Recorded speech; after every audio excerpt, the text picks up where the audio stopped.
Hey, Welcome back, guys, to another episode of Blind Girl Talk. yes, guys, this is episode 4, A Day in a Handler's Life. Yeah. Okay, so today we're going to talk about, it's going to be a mixture of both negative and positive experiences we had as handlers, first-time handlers. I mean, she's technically a first-time handler. She just had 2 guides. I don't know. How do you consider yourself, Wale? No, I wouldn't consider myself first time. I spent a whole year with Elsie. I just call myself cute little Elsie. Yeah, I think I just call myself pretty. I don't know. Well, let's go through this identity crisis and figure ourselves out. Yeah. We're just gonna jump right into it. It's really nice having these dogs by our side. They really help us throughout our daily life. And, we feel confident walking. When I say we, it's because Wale and I feel pretty adamant about this. And we have like the similar thoughts on it. Like we kind of both feel the same way about, our partnerships. Yeah, exactly. I got my first guide. I got Hera when I was 18, turning 19 a week later. So technically I was 19. I was a freshman in college, and I was pretty new at this. I was going into the big bad world. 4 nice, strong, solid years. Yeah. And it feels like that sometimes too. All the time, really. Sometimes I'm like, what are you doing, dog? What why? I mean, not to mention, so today was actually my Guiding Eyes graduation, Yes. And I've only had Sloan for 4 months. So, I mean, I guess I would say I'm a second-time handler because, I mean, I had Elsie for a year, but I'm still pretty new with Sloan, It's only been 4 months, but even then with 4 months, it feels like it's already been like 4 years because he's just such a identical personality just in dog form. Yes. Yeah. People always say, especially my mom, like she always make comments like dog, like owner. Mm-hmm. We had pretty much similar personalities, Hera and I. I remember this one time. Isn't Hera also known as Harry, and what other nicknames? She's Harry, Hera. Hera is when she's in trouble, because that's like the actual pronunciation, because that's how you spell it. But literally everyone spells it. Even when I spell it out to someone, they're like, yeah, her name is Hara. And they're like, oh, Hera. And I'm like, yeah. She is Haruphilus, Harold. Harold's another one. She's Barney. Eric gave her that name because when I used to go horseback riding, I used to come back to the dorm smelling like barn, and Hera definitely smelled like barn because she one time stuck her head in a bucket of horse manure. One time. Great. Hera, you are so into yourself. I bet it feels great being Hera or Harry or Harold or Barney. Mm-hmm. But yeah, so like I was saying, like one time this is my freshman year in Farmingdale, and I was gonna go into psychology. I don't know why, I feel like psychology is everyone's go-to who doesn't know what they want to do with themselves. That's what a professor actually said once, like, if you don't have a major, just say psychology, when we were doing like a Q&A about ourselves. Not a Q&A, what's that thing called? An introduction.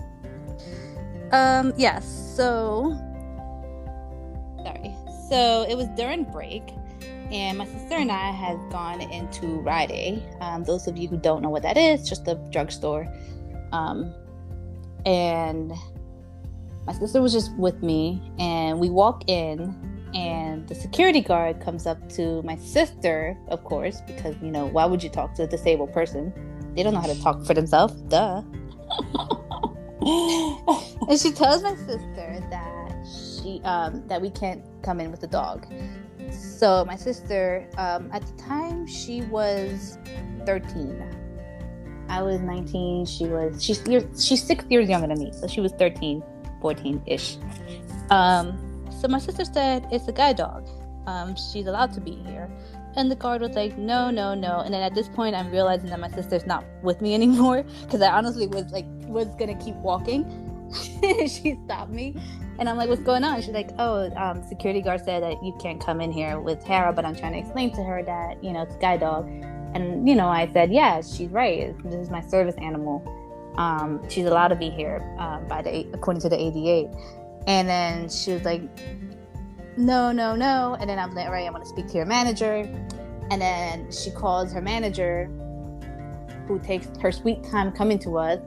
And then her manager was obviously afraid of dogs, because she literally stood 20 feet away from me. And I was like, it was hard for me to hear you. Like, if you're going to speak to me, you need to come closer. 20 feet is like, that's far. But she was like, yeah, you can't come in here with the dog because of store policy. All this time, and you're just trying to get into frickin' Rite Aid and just get your crap and just get out. I don't even remember what I wanted, but I know it wasn't that bad. Yeah. Mm-hmm. Yeah, so I was like, yeah, this is my service dog. She's protected by the American Disabilities Act. She's allowed to accompany me anywhere, any public access. And she just kept saying no. And then I said I was going to call corporate. And then she was like, okay, fine. Get this. In order to make a deal with it, she was like, okay, fine. You can come in as long as you agree to carry her around. And I took 2 steps back and looked at her and said, you want me to pick up my 50-pound guide dog and carry her around the store as I do my shopping? And let me ask you something. How is she supposed to perform her task, which is guiding? Is she going to bark directions at me? Can you please explain this logic?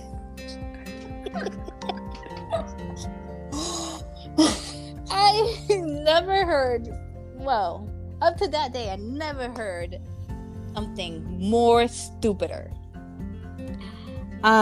Essentially what ended up happening, I didn't want to shop there anymore. Like I said, I literally I probably wanted to walk in to buy like a candy bar or something. Who knows? But it was not that serious. It was not that serious, yeah. I didn't want to be there anymore. Did end up calling corporate. They made her apologize and blah, blah, blah, blah, blah. I kind of never went back to that store.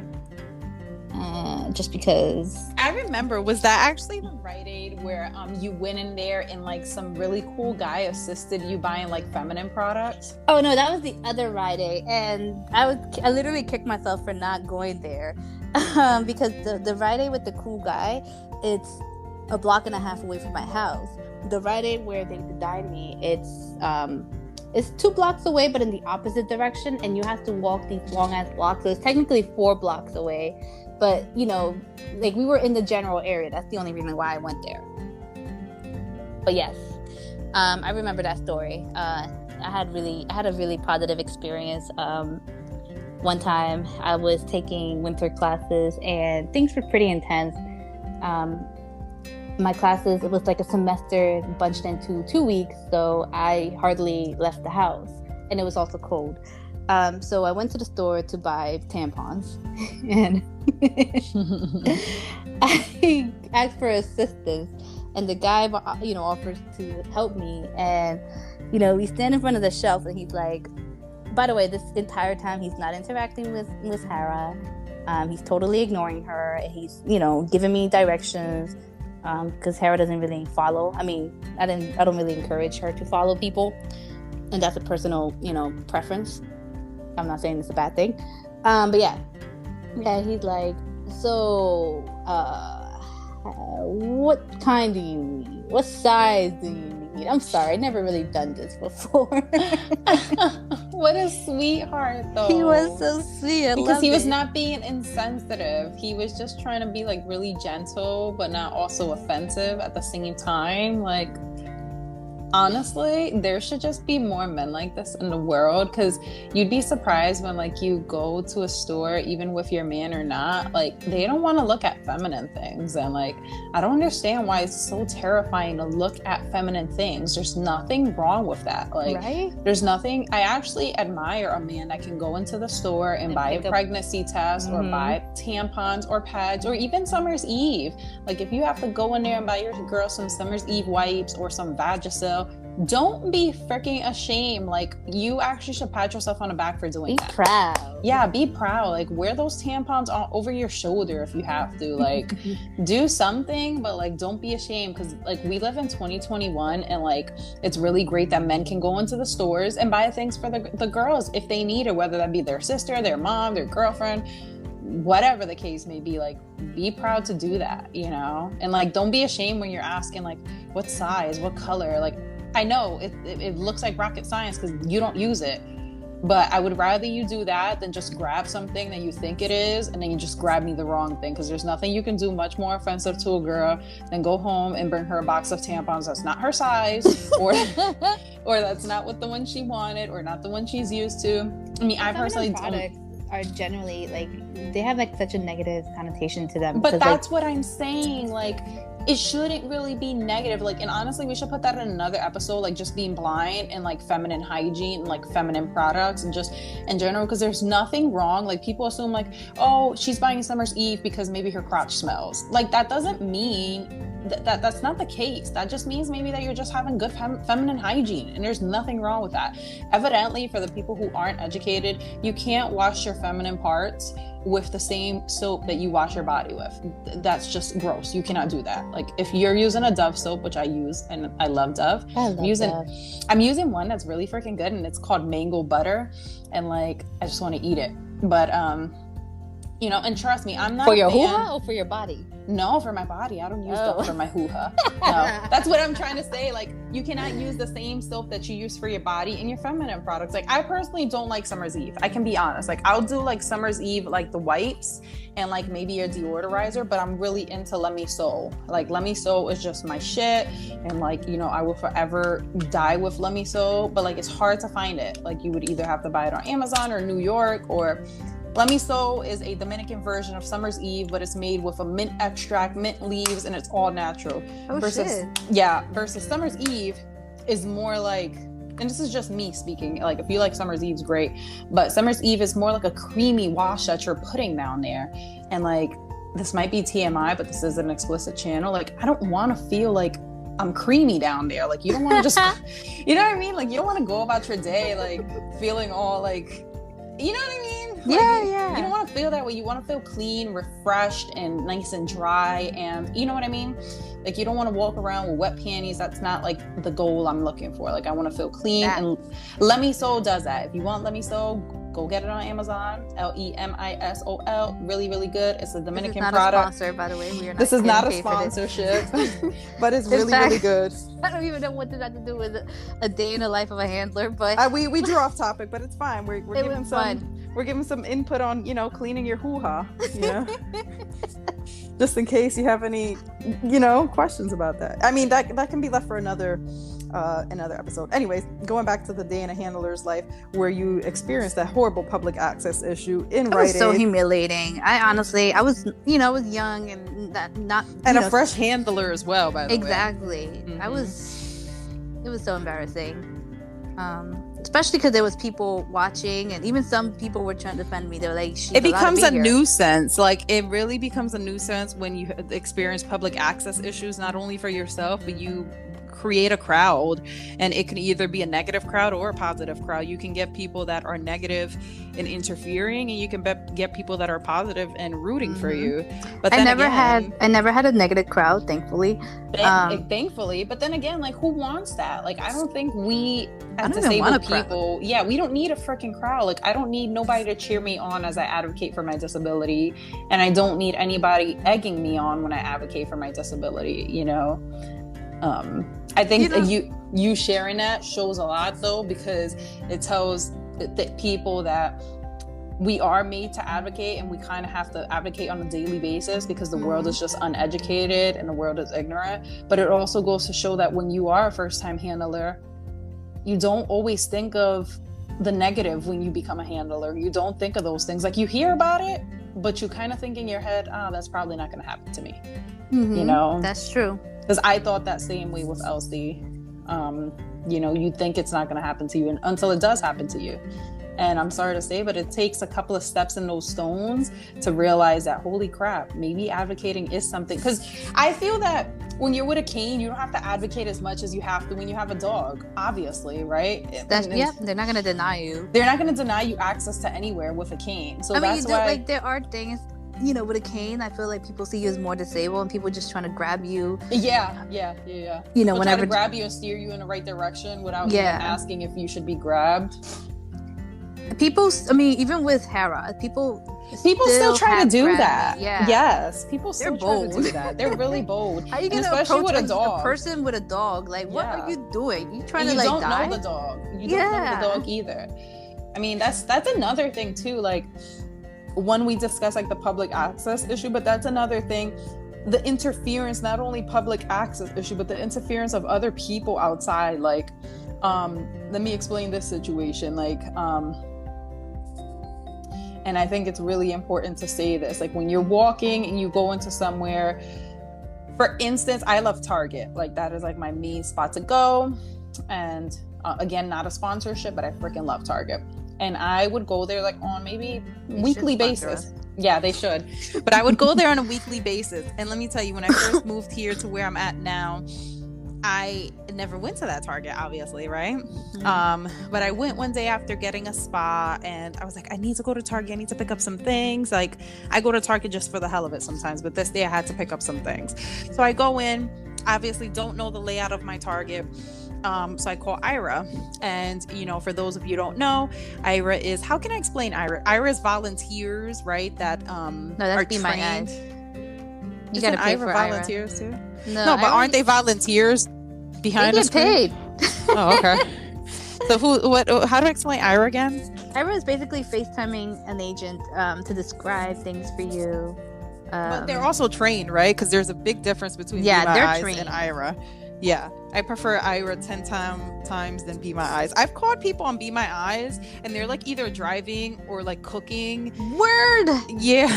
Like, why are you answering my call if you're driving? I don't want to be responsible for it. I hang up. I deleted the app off my phone because I thought Be My Eyes was ridiculous. Anyway, so I called Ira, and I just, you know, I stand it in the front of the door, and I paneled them my area just so they can indicate where the customer service is. Target is usually straightforward. The customer service is either being your left or your right. In this case, it was on my right. Went to my right hand side, and the Ira was so great. The agent behind the Ira was so great. She was like, hey, you know, it's to your right, you know, there's a little pillar there in between, so be careful, blah blah blah, you know, the instructions. And as I'm walking and directing the phone in the same panel, there's this awesome sweet lady who says, oh, do you need any help? And I'm like, yep, I'm just, you know, trying to get to the desk. This is my first time here. And she's like, oh yeah, perfect, I can take care of you. You know, I was already at the desk, and she said, what do you need today? And I said, I need some assistance shopping, you know, just somebody to come around with me, not guide me, but just help me get what I'm looking for. So, you know, somebody comes immediately. She's like, sure, no problem, I'll have somebody take care of you. And somebody came nobody came within 2 seconds. The same girl who was behind the desk said, I'm going to help you. And I said, oh, great, perfect. You know, so she took the shopping cart. I asked her for a shopping cart, actually. And she was like, so what's the best way for me to assist you? I was like, I'm glad that you asked, because I was going to explain it to you. I'll just hold on to the shopping cart, and I'll heel Sloan on my left side, and then you just pull the shopping cart. And if you can, you know, just let me know when we're turning left and right. Although he wasn't working, you know, I just wanted to know, just for like my personal, you know, so I can pay attention. So, you know, we go about Target. I'm going everywhere, doing what I have to do. And she's really awesome. She's like, hey, I think I was looking for blankets that day. She was like, hey, we're turning to the left, and all the blankets are on the left-hand wall, because I like to touch things and I like to feel like the consistency of blankets. And I just asked for like, what color is this? What color is that? And when I tell you the service of this girl, my first time in this Target, and the service of everybody there was so amazing. Like, she just did so great. Like, she didn't interfere with my dog at all. I mean, she called him cute, but who wouldn't? You know, a compliment. Yeah, but like a lot of the people out there, they'll catcall my dog, or they'll like say, "Oh, how cute is he?" Or like they'll even make hand gestures at him for him to, you know, focus on them, which I think is highly inappropriate. So the point that I'm getting to with this is that people don't realize that their influence that they're making and the interaction that they're making with the dogs are very dangerous to a service dog team in general. Because the moment you go and interact with my dog and my dog gets distracted, then you put myself in danger, you know? And it's hard for us to see that because evidently we're blind. We can only hear what's going on, but we can't see what's going on, you know? So I think the reason why I share this story is because I had a really great experience in Target, you know, from entrance all the way to exit. She even assisted me all the way outside, waited for me to get my Uber, and she made sure I even got in the correct Uber, which I never need assistance with. I never ask for anybody to like wait with me until my Uber gets there. Like, I don't need that. Wait. You mean you don't actually say, "Hello, I'm blind. You need to come out here and help me because I'm blind"? No, I actually don't. Not at all.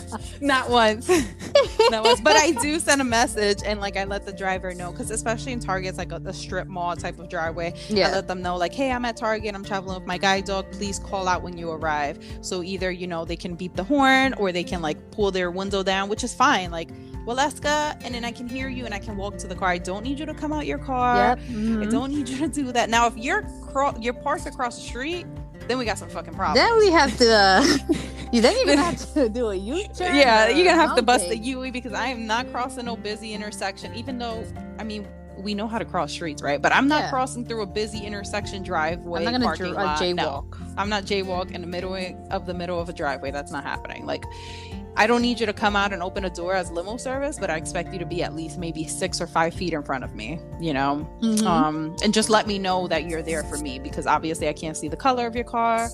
I can't see you flashing your lights. Beeping the horn is good, but not always good, because there could be like a lot of traffic around. It's kind of hard to, you know, really figure it out. This is why I always say, please call out when you arrive. So just call my name. People usually can't pronounce my first name, so they say Miss Melendez. That is interesting. Really great. Yeah. But, you know, I just wanted to say, like, she experienced a public access issue. I experienced the total opposite and had a really great experience in a public location. And just also noting the fact that it's not only public access, it's the public in general that interfere. Oh my God, yes. Okay, so Valeska and I were actually talking about this one time, how, like, you know, our dogs are great. They don't really get distracted by humans for the most part, and which is awesome. At least and not Sloan doesn't. Remember, Elsie would. Yeah, Elsie did. Elsie, as soon as you look at Elsie, she would forget that she was guiding and go jump on you. Like, that was Elsie. But Hera and Sloan are not like that, which is great. And but the sad thing is that not every service dog has the same like attention span. And it doesn't mean that they're a bad service dog. It's just every dog has its weakness and flaws. So, you know, when you're traveling out and about, you'll have the public petting your dog, and sometimes you may not realize that. Jesus, we did speak about that. Your dog, we don't realize it because our dog does not react. They just whatever, which is great in a sense. Hello, puppy. But it's annoying because you want to discourage the public from petting your dog. Yes, but you can't do, and that goes to the fact, remember where I was also saying that, like, we can only do but so much when we can hear things, but we can't see things going on. Exactly. That goes to the hand gestures too, because I've had this happen to me, and the only reason why I knew about it is because like somebody would tell me like, "Oh, that person is like waving at your dog." Like, any form of contact with your dog is distracting, whether your dog reacts or not. You know, it's still distracting. And it's like, I was also going to bring this up too, because I was speaking about this earlier, in convoking some sort of like maybe a weekly advocacy meeting and discussing how serious it is to advocate and educate the public. Like, I've had so many negative experiences, and Angela can vouch for that. I've only had Sloan for 4 months, and I've had probably a total of maybe 2 or 3 dog attacks. And not to mention the interference that I've had with public, or interference that I've had with other other dog handlers, not guide dog handlers, just dog handlers, and it's been really bad. And like, when did I just experience another dog attack? That was last week, right? It was Thursday. Yeah, I had another dog attack, and of course, like, I called Angela and I let her know, and this was not Sloan's fault at all. I mean, both of them, neither of them was his fault. But this time, I was walking down the street, almost home, doing my quarter mile walk with my daughter, and as I'm walking, I hear like a lot of dogs, but I pay no mind to it, because it sounded like either they were in windows, or you know what I mean. And I was kind of testing myself. I was like, all right, you know what, we're gonna make sure we can get through this. And he was doing so good. Usually when there's other dogs, I'll feel a surge, which most handlers should feel, and I would feel that, but I didn't feel that with him. He was in his zone and focused. And in a matter of 3 or 4 seconds, I just heard a whole bunch of people screaming, and there was a dog running towards me, and he got on Sloan. And in a matter of like 0.5 seconds later, there was another dog coming towards us. And it was such a hot mess. It was a hot mess. And but the reason why I'm getting to this is the negligence of other people with fucking dogs. Like, what is with people having their dogs on flexi lines and not being able to grab a hold of it? One, there's a rule. If your dog is over 75 pounds, between 50 to 75, they should not be on flexi lines.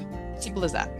I hope people know that flexi lines are made out of a very, very thin piece of nylon that can be ripped off in a matter of seconds, especially if you don't have the correct grasp, and especially if you don't have the correct collar. And every dog interference I have had is because of the negligence of the person that is responsible for this dog. Now, this dog that attacked my dog the other day, I was even told by the guy that it wasn't even his dog.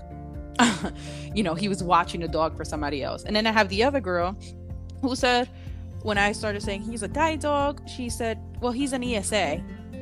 What? As if that justifies anything. If that justifies that her dog wants to go lunge at my dog.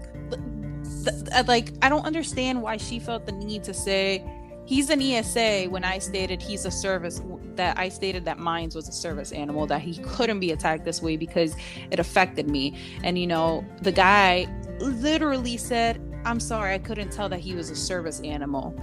And I said, the fuck you mean? Exactly what I said. You telling me you didn't see that he has a big giant sleeve on his leash that says "Do not pet, do not distract" on either side in big bold white letters. Oh, you keep it on your leash? Yeah, it's a leash sleeve. Oh, I keep mine on my harness. No, I do the leash sleeve on his leash because I always have the leash like outwards, so like it's noticeable. And like on the harness, I have 2 badges. I have one on either side, and both of them say "Do not pet, do not distract, I'm a service animal," and the other one says "Do not interact, do not interfere, I'm a service animal that's working." And then also on my harness it says "Guiding eyes for the blind," and then also on the other part of my harness on the lower right hand side it says "Guiding eyes for the blind, handler is blind." And I just purchased that. Hey, where'd you get that one? I just purchased that one. I have cool. the guide dogs for the guiding eyes for the blind is like the little pouch that you get from there. And then I just purchased a handler is blind. Well, I think it just says I'm blind. Want that. Oh my god, yeah. You gotta send me a link. I got it from Amazon. And I got it because I felt like I needed to tattoo it on my face, because when I told the guy that I'm blind and that he's my service dog, yeah, he was like, "Oh my god, ma'am, I'm so sorry, I totally didn't even notice." And I said, What do you mean? Who's blind here? Am I blind or you're blind? But me and Angela are just so sick and tired of like people either not taking care of their dog correctly, or people not being well educated about the laws, or people not being well educated about not to interfere with a service animal. Or just people stop interfering with dogs that's not yours. Like that's what I say. I'd rather you be scared of him than you try to distract and interact him. Yes, I mean, I'm saying like just in general, like just do not approach a dog that's not yours. I was just saying, like, were people not taught the good thing that like my mom taught me when I was younger, like don't touch, don't talk, and don't you go interact with a dog that is not yours. Yeah, like remember you were telling me about Ava, how this lady was trying to encourage Ava to, you know, say hi to her dog as if Ava needs a dog to say hi to when she has little old Sloaney. Yes, and like she was doing that while I was well distracted. Like I was parking Sloan, which so he obviously wasn't on his harness, which means so disrespectful. Which means that he's free base. You know, when they're not on harness, they're free base. You know, and she just kept antagonizing, walking back and forth, saying, "You want to say hi? You want to say hi? You want to say hi?" And so I got off the phone because I was actually on the phone, and I said, "Please don't ask her to say hi. One, because she needs to ask me before saying hi, and two, she doesn't need to say hi to your dog, and three, I don't want my dog being much more distracted because you keep antagonizing him back and forth. I wish people understood that Sloan is a dog no matter what, and you can't slap a piece of steak all over his face and expect him not to eat it, no matter how fucking well trained he is." She kept walking back and forth with that dog, back and forth, talking about, "You want to say hi?" No, she doesn't need to say hi to your dog. No. And I always tell her that. So Ava's really great with that, to the point where like when she sees other dogs, she's like, "Mommy, it's another dog, it's another dog, it's another dog." And like I always let her know, like, you know for sure you can never go to anybody's dog, and whenever you see another dog, you come stand behind me. And the reason why I told her to do this is because actually 3 dog attacks that we've had have been in the presence of my daughter.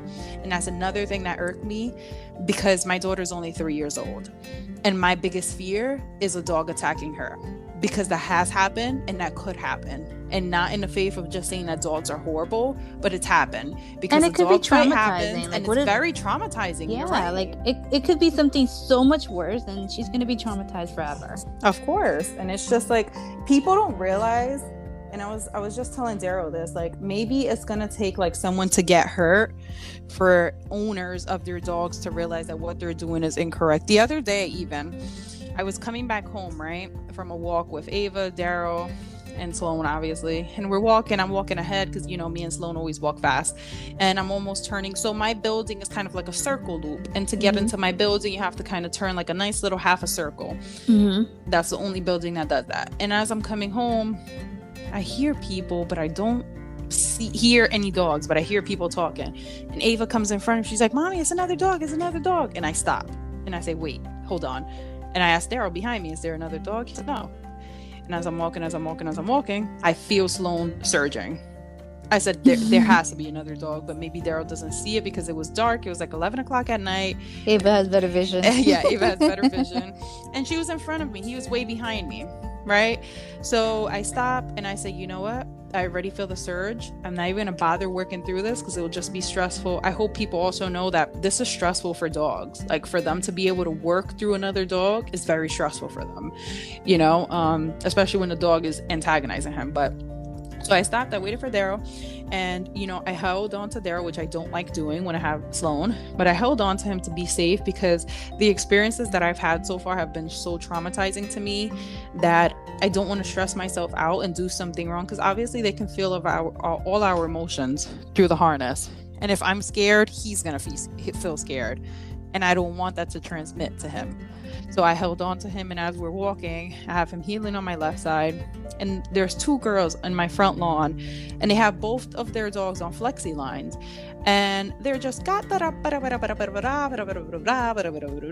running their traps and blah blah blah blah blah, and flapping their gums while their dogs are extending on maybe 20 or 30 feet worth of flexi line. And I'm walking, and the dogs start barking. They finally see Sloan. And I said, "Sloan, leave it," you know. Yep, healing him. And as I'm walking, the dogs are coming closer, and I'm trying to hold Sloan closer, and I'm saying, like, "Where are the dog's parents?" And they're right there running their trap. And as I'm coming into my building, I hear one of the girls saying, "I don't want my dog to distract her dog." And I turned around and said, "If you don't want your dog to distract my dog, then maybe you two should stop being distracted and pay attention to your dogs. Maybe that's what you guys should do. Instead of being out here and running your traps while your dogs have maybe 20 or 30 feet of line, maybe you should wheel them in a little bit, because your dogs are not the only dogs around." and I shouldn't have to heel my dog just so I can get home. You guys should heel your dogs and put them closer, especially because your dogs are not well behaved. Like, I don't expect for everybody's dog to be as well behaved as mine, but I expect if they're going to be outside, then their handlers should know their behavior and they should know how to be equipped to handle their behavior. And nobody seems to know that. Like, nobody seems to know how to take care of their dogs. I feel like it's funny because you live in such a dog central populated area, yeah.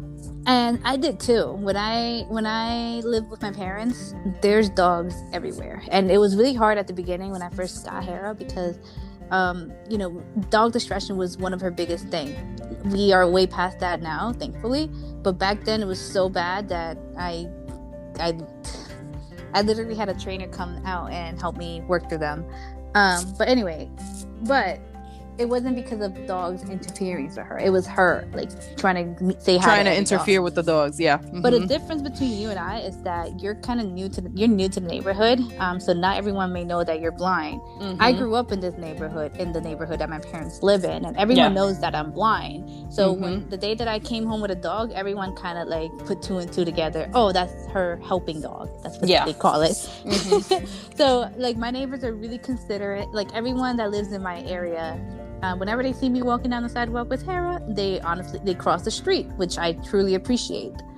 They cross the street with their dogs, or they heel their dog in.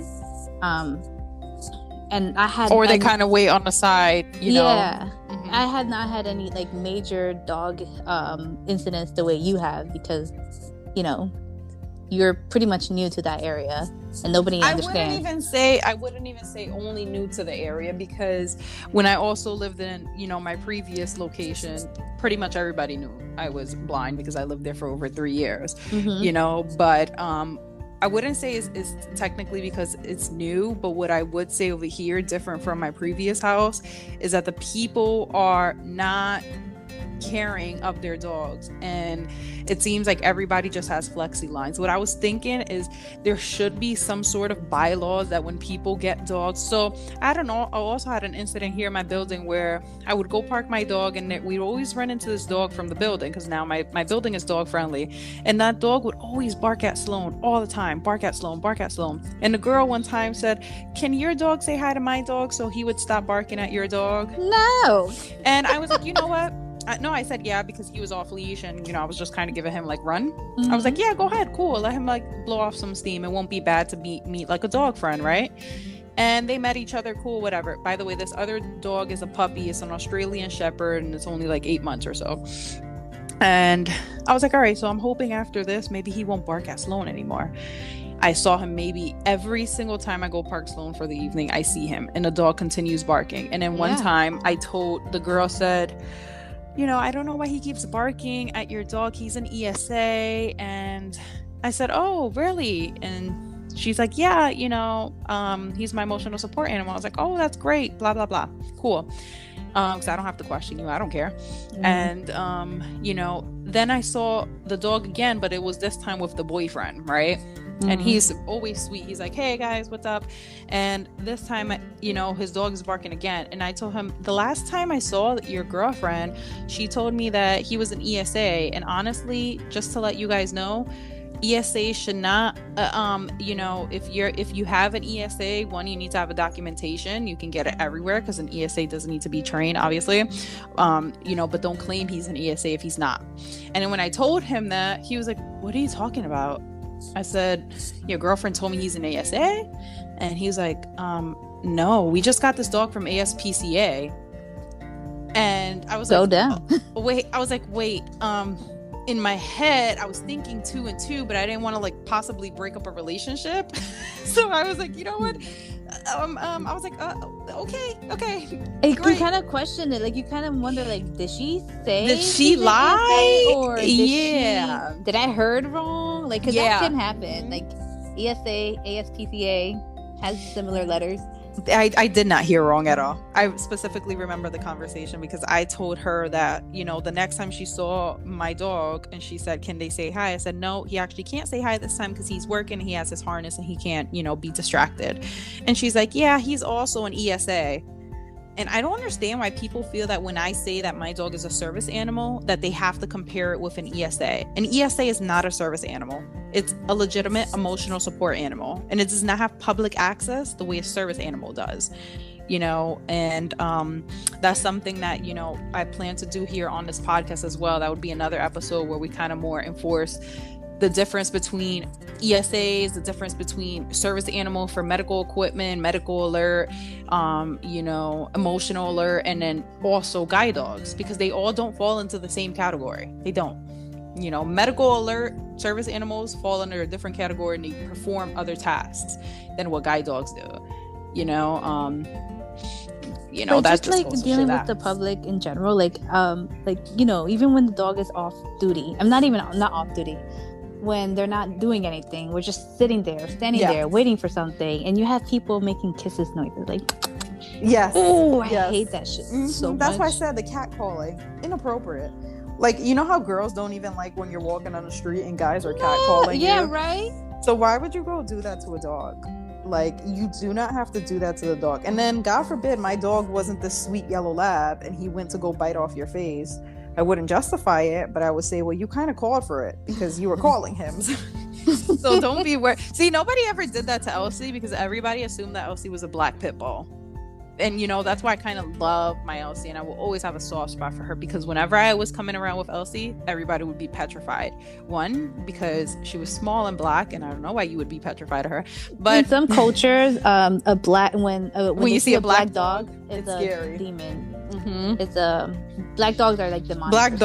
Black dogs are not good. It's same as black cats. People think that, you know, black cats are superstitious, but which I'm like, all right, whatever. At least I don't care. The sidewalk space. That's what I say. Like, and you know what you said earlier about people crossing the street. Like, I have a couple of people that do that, and like, I don't want people to think that we're just like entitled blind people and want people to cross. Like, I don't want you to do that.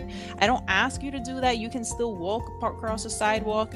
I won't interfere with you. You don't interfere with me. What I don't want you doing, especially if you have a fucking dog, don't walk with your freaking 75-pound dog on a flexi line and be like 30 feet behind it and then not know how to hold on to the leash. You know, or not know how to control your dog. Like, there should be a law about these flexi lines. There should be a law of how much you can extend and how far you can be. The flexi lines were probably the worst invention ever. There's even times when like I see, like I hear a aggressive barking dog coming down the street, coming down the sidewalk, and I just, you know, heel her over and just have her. I just wait it out. Do some obedience. Let them pass. I give them. But don't you think that it sucks, like that? And that goes back to the other thing where I was saying about advocacy. Like, I feel like it sucks that we have to advocate daily, but that's the only way we can get around. And it sucks that sometimes, like, I have to do the same thing you have to do because of my safety, because of the dog distractions with Sloan. You know, like, when you hear other dogs, sometimes it's best either turn around and go another way, or you know, maybe have them pass by. And it sucks that we have to do that, because we have to get to places just as anybody else does, you know.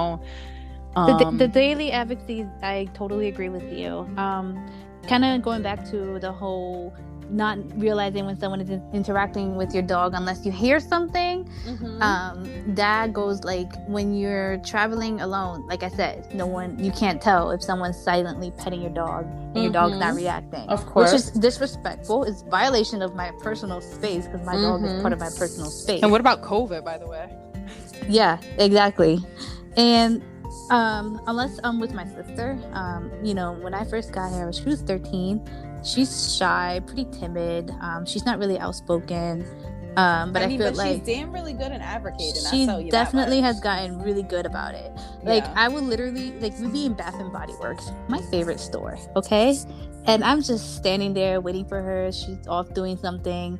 And I'm just waiting for her. I remember this. Yeah, I remember. Yeah. And I was minding my own business. Hera was just sitting there not doing anything. And out of nowhere, I hear my sister come, and she was like, "Do not touch her. She's working." And I was like, whoa, Melanie, where did you come from? And you know, I love when you tell me things about your sister doing that, because I always like say, like, it's so hard when you're traveling with somebody, right? And you don't need the other person to advocate, but it really works well when somebody else is telling you something that you can't see, because obviously you wouldn't have noticed, but your sister jumping in and saying, dog or do not pet that dog because he's a guide dog, it means a lot. And the crazy thing is, it's not that I'm relying on her solely, no, but it does release it means a lot, and it relieves some of that stress and tension because you can't see what's going on. And not only that, why the fuck do we have to decorate our harnesses to advocate for ourselves? Like, I'm tired of it. Like, my harness is out of space right now. I can't. I feel like I'm just wasting my money because I feel like nobody else knows how to read, bro. Nobody else. I'm gonna tattoo on my face like, I'm blind. Do not talk to my guide dog, or I'm just gonna wear a T-shirt every single day that says I'm blind. Do not. I'm gonna buy a big ass banner and have it wrapped around Hera's body that says "Blind handlers, stay away." Well, we could just put like bandanas, like sell bandanas or something that say like, don't touch my guide dog. They can't read what's on the harness or on the leash. They're not gonna read what's on your head. Yeah. Mm-hmm. But yeah, and it's like, and another time, like I said, my sister's really, really shy. And we were at Victoria's Secrets. You do a lot of shopping, my friend. I know, right? But we both do. We were at the Victoria's Secret, and mind you, I'm at the checkout. I'm speaking to the cash register. Hera is between my body and the I remember this one too. Yes, and she's minding her own business. She's just standing there, not moving, whatever. And I'm not realizing what's going on because like I said, I'm checking out. Mm-hmm. I am paying for my purchase. And you busy. know your dog is well behaved. Like, yes, she's doing what she has to be doing. Yes, and my sister's standing next to me, and out of nowhere she goes, "Yo, can you stop doing that? She is a working animal." So apparently there was a guy in the cash register next to us who was doing the kissing cat calls, yeah, and trying to get her attention for like literally 2 minutes before my sister was. And then your sister was just over it. She's like, "Shut up!" She was over it because it wasn't doing anything in Hera, but it was just so disrespectful, so annoying, and like, stop, dude. Like, stop it. Like, just as a disclaimer for everybody that's listening to this episode, if you're a person that has a dog, and if you have a flexi line and he's over 75 pounds, make sure that you're close within that range of flexi line. Make sure that you know your dog's behavior and that you can handle your dog's behavior. 2, what was the second thing? What was the second thing? Don't interfere. I guess, like, don't make contact. Like, don't cat call my dog. Don't pet my dog. Don't do any of that. Like, if you see a dog in his harness, you don't even have to question what is he trained to do. Don't approach any dog. Yeah. Like, just leave dogs alone. Just leave them alone. Let's just put that out there. No means no. Don't touch. Don't look. Don't call. Don't interact. Nothing. Don't do that. Just back up. Like, if I need help, I'll ask for help. But until then, don't touch me. Don't talk to me. Don't interfere with me. Let me do my thing. And these are some of the things that you have to consider when you want to consider when you're thinking about being a handler. So that's why we made this episode too, because we wanted to follow up on last week's episode where we were discussing like people, the transition from canes to guides. Yeah, and we were discussing that. Mm-hmm. And we're just going over like what we go through on a daily basis. And we've shared a mixture. We've shared a mixture of positive. Mm-hmm. We've shared a mixture of negative, and I don't think one outweighs the other, but what I do say is that you have to be prepared for this, because with the mentality when you're a first-time handler, you think you know it, but you don't think it'll happen to you until it does. And when it does happen to you, you kind of get frozen because you're not prepared, because you weren't prepared. So like the seasoned handlers are always great at knowing what they're doing, but like I wouldn't say I'm seasoned just yet. I mean, I'm only been working dogs for 2 years now, but and even then I felt like after 10 years every advocacy challenge is new. It's brand new. Like every situation is brand new, whether it be Ubers that you're dealing with every single day canceling. Mm-hmm. It's always a new situation, whether that person canceled because they said you weren't wearing a mask, which has happened to me before, or they canceled because they said they were allergic, which has happened to me before, or they canceled because they said they couldn't find you, which has also happened to me before. I was in the hospital the other day, and I live in Buffalo, and Eric right now he lives in Utica. and he was gonna come. He was gonna come see me because we thought there was something serious happening, and we didn't know anything at the time. I'm okay now, but anyway, so he bought a train ticket to come see me. He's like 3 hours away. And he ended up not making his train because he literally got two denials back to back, and the third Uber was 20 minutes away. So if something wrong was gonna happen, he was gonna pay for a $300 cab.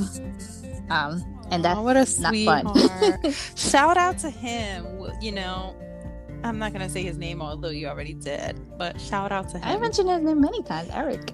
Yeah. Shout out to Eric and being such a great guy, and woohoo. Yeah. But yeah, definitely, like, no matter how because I feel like I'm a seasoned handler, 4 years, but every situation is different and unique in its own way. And I mean, every episode can go either in or out. Like, exactly. It can go good the first time, like maybe the first few sentences when you're like, hey, I need him or her to be here to perform duties. Some people are like, all right, that's all I need. And in others, it can be totally different. Oh, yeah. Let me tell you about like two different situations. So when I had that Rite Aid situation, it was my first, it wasn't my first accident denial because I had already experienced cabs denying us, or the yellow taxi in the city denying us, or whatever. But the Rite Aid situation, I honestly, after I advocated for myself and left the store, I wanted to cry. Like, I think I started crying. But I was with my sister, so I was trying to stay strong. I think we cry every single time. I've cried every single time after any episode. It's so emotionally ridiculous. Draining. It's ridiculous. It's you don't think that you have draining. to go through this? Like, my question all the time when I have these episodes are like, why is it that I have to freaking go through this when I just want to do my life things just like everyone else? Like, why is it because I have a disability and I need a disability, extensional equipment? Why is it that I have to, go through these trials and tribulations? Exactly. I didn't choose to be born with a disability, and yes, I did choose a guide dog as my medical equipment, but I should, be you shouldn't have to have consequences for that. I shouldn't, exactly. And then another time I walk into a store, and it was the wrong store. I was looking for the liquor store, and my blind ass walked into the wrong store, and the store owner was freaking out like, no dog, and I was like, is this the liquor store? And it was a language barrier, and he was like, no dog, and then like, I didn't care. Like, I walked out of there, I was like, well, fuck you. You know what? If I want to go in there and shop, I will. If I want to go in there, but I don't even give nobody those businesses. Like, if you already are experiencing, like, even as to what you said earlier about Rite Aid, when you go in and you experience a negative situation, but you spend 30 minutes advocating, and at the end they're like, hey, go inside anyways. I don't want to give you business. I don't. No, like, I just stood here to advocate. I just wanted to waste your time. I just wanted to advocate for myself and advocate for anybody else who doesn't advocate for themselves. But then I'm out of here. I'm not giving you no business. It's like this feeling of satisfaction, and then you go outside and you start crying because of that whole thing. And then honestly, you might have wanted to go in there. Like, I love Target, and if I had a bad experience in Target or Starbucks, I'd probably shit my fucking pants if I couldn't go into Starbucks. I mean, to be fair with you, I think Starbucks is the most dog friendliest like food place ever. Puppuccinos, and I mean, Sloan is addicted to them. Who isn't addicted to a cup full of whipped cream? But anyways, guys, we're gonna wrap up this week's episode with just a whole bunch of great advice for all of you, whether you're handlers or not, or whether you're disabled, whether you're a disabled person or whether you're considering being a handler. Now, you have positive, you also have negatives. You guys can email us at blindgirltalk@gmail.com. I know we've already received some inquiries. We'll be touching base with that on next week's episode. You can also add us on our Facebook group. It's called Blind Girl Talk Podcast. I have my Facebook page, Waleska Melendez, and Angela has Angela Loiza's Facebook page. And also, we will be uploading this episode on... Just let me cut you off for a second. So next week, I'm really excited about this topic, and I know Wale's definitely excited. Next week's topic is going to be blind parenting. Blind parenting Q&A. Q&A, because I'm gonna ask Wale a couple questions. I'm gonna do like an interview, and if you guys have any questions, I'm gonna also include that to the list. It's gonna be a really fun topic. If you guys have questions, you can send them directly to Angela, because she's going to be like the interviewer here. So any questions for me, and I'm pretty much an open book, guys, so don't feel bad for any of your questions. Don't feel ashamed if you have to ask anything. I'm not a professional parent. Obviously, there's no being a professional parent, but I'm just going to speak upon like my personal experience as being a visually impaired parent. But this week's episode, A Day in a Handler's Life, is going to be uploaded on Sunday the 18th. Sunday the 18th, and that's going to be called #Seeking Independence Sunday. Woohoo! And it was a pleasure having you guys this week. And we will be, getting ready for the following week's episode. Again, that'll be Blind Parenting Q&A. If you guys have any questions for me, or even questions for Angela, like it's not only just parenting in general. If you guys just have questions for Angela, you guys are more than welcome to send that to our email, or message us privately on Facebook. And also, guys, we're on Spotify, Blind Girl Talk Podcast. Go on Spotify, go like our channel, and we're also on YouTube if you haven't found out. And on YouTube, we are under Blind Girl Talk. You can go there and subscribe to our channel so you don't miss an upload. We upload weekly every Sunday. Right now, this is episode 4. Next week, we'll have episode 5, and we're doing so great. And I'm so glad to have you guys join us. And, also, if you guys want to be a part of our show, being a live guest, also give us a message. I think it would be interesting to have a live guest join us on one of our episodes and just chatter and chit chat. So have a great weekend, and see you guys next week. Bye.